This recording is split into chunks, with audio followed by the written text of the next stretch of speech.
Robert and Anita Spearman looked like the perfect all-American couple until Anita was diagnosed with breast cancer. In 1985, after Robert came across an advertisement offering hitman services, he concocted a plan to end Anita's life. Did Robert hire men to kill his wife as a mercy killing? Or was Robert a selfish man who didn't want to deal with a sick and ailing wife anymore?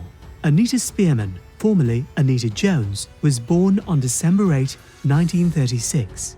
In 1954, Anita went to Winthrop College, majoring in journalism and English. She became the editor of Winthrop College newspaper, The Johnsonian. 4 years later, Anita graduated with honors and almost all straight A's. After graduating from college, Anita enrolled in a journalism graduate program at Northwestern University in Chicago. After graduating with her master's, she moved back home to South Carolina. The Rock Hill Evening Herald's editor hired Anita as a reporter. After her last assignment, she moved to Palm Beach, Florida for a new career opportunity. While working at the Palm Beach Post, Anita met 33-year-old Robert Spearman. Initially from Moultrie, Georgia, Robert Spearman relocated to Florida, where he worked with Anita as a foreman at the Palm Beach Post. Robert, a macho man if there ever was one, enlisted in the Korean War and enjoyed manly activities like deep-sea fishing. Unlike Anita, who was kind, well-mannered and patient, Robert was brash, arrogant and rude.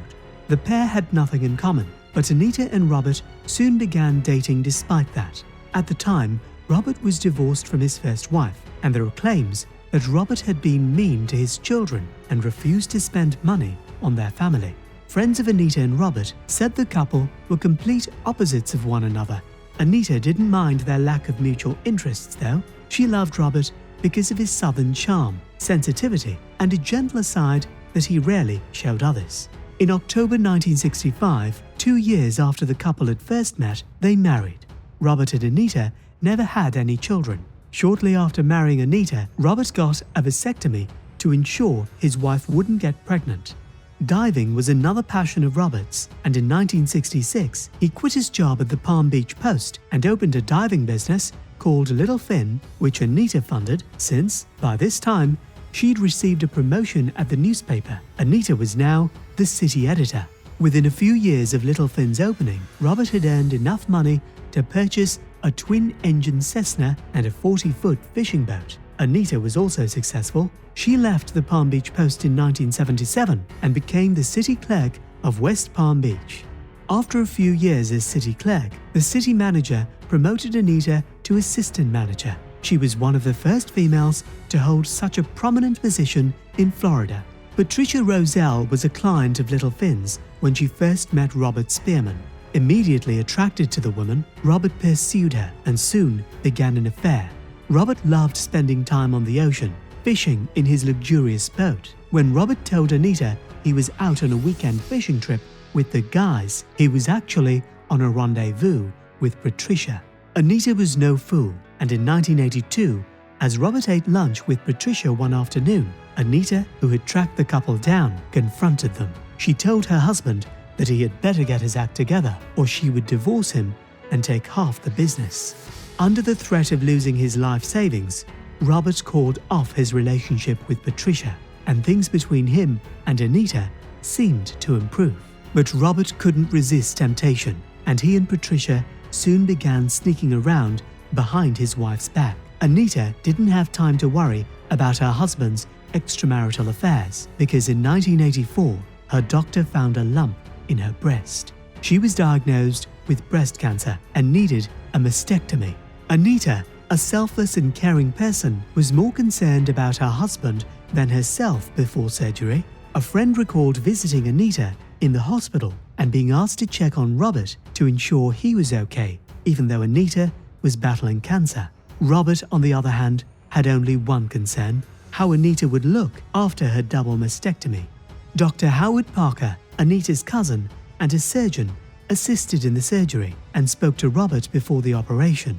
Instead of showing concern about potential complications from the procedure, Robert wanted to know if Anita might look grotesque and how she might look ugly in a bathing suit. Anita fully recovered from the operation and, in October 1985, had reconstructive surgery on her breasts. Robert sent her a bouquet in the form of a woman's bosom. After recovering from her surgeries, Anita was ready to retire from the city manager's office. Robert had an idea to sell his company. He said he and Anita could use the profits to travel on their boat. The couple intended to sail to the Bahamas with no definite return date. At the same time, Robert planned a trip with Patricia for a weekend getaway in October 1985. What Anita didn't know was that as she arranged for their travels to the Bahamas, Robert was arranging her murder.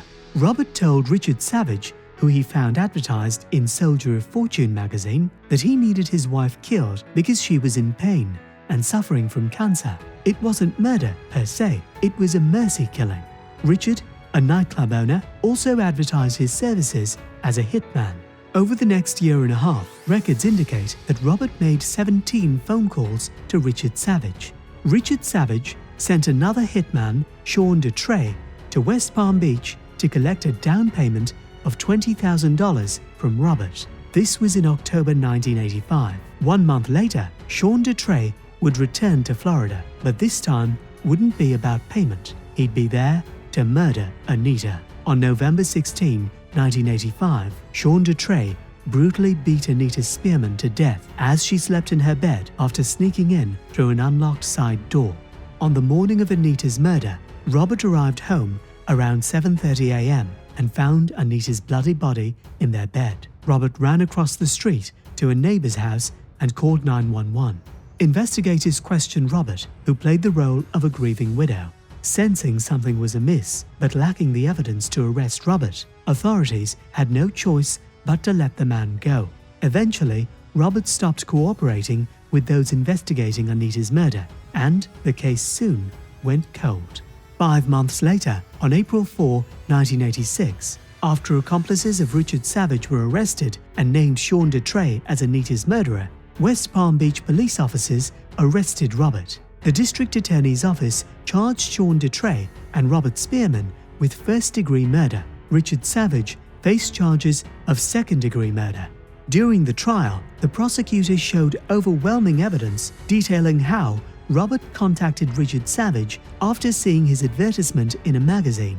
Jurors convicted Robert Spearman to life in prison plus 20 years for hiring someone to murder his wife. While incarcerated at the Polk County Correction Center in 1988, Robert hung himself with a bedsheet from the top bar of his jail cell door.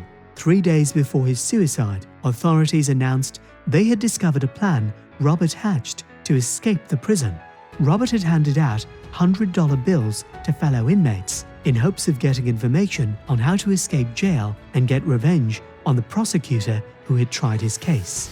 Eventually, Robert had made contact with helicopter pilots and devised a plan for a helicopter to land on the grass of the prison and pick him up. The aircraft would be armed with machine guns and grenades. But on the day Robert was supposed to pay the pilots, West Palm Beach officials arrested the men.